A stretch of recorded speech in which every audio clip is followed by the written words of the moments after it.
Delubyo na ang pondong ibinuhos ng gobyerno sa flood control projects. Ang napala natin, delubyo rin.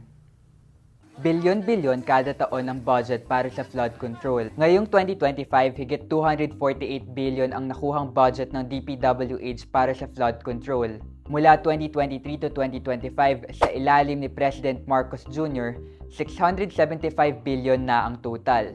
Sa panahon ni President Duterte, 612.28 billion. Kay dating Pangulong Noynoy Aquino, 181.7 billion.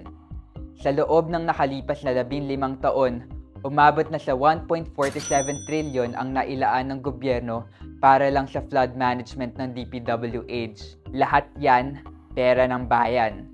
Pera mo, pera natin. Malalim at matagal ng problema ang baha sa Pilipinas. Kapag may baha, paralisado ang transportasyon, suspendido ang klase, apektado ang kabuhayan ng marami, maraming bahay ang lubog, at sa mga nakalipas na taon, daan-daan ang namatay. Maraming dahilan ang pagbaha. Andyan ang problema sa basura, poor urban planning at climate change. Flood control sana ang isa sa mga solusyon. Bilyon-bilyon na ang nagastos natin dito. Pero tuwing umuulan, lubog pa rin ang Pilipinas.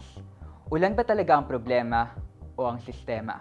Ano sa tingin mo? I-download ang Rappler Communities app at sumali sa Livable Cities channel at pag-usapan natin.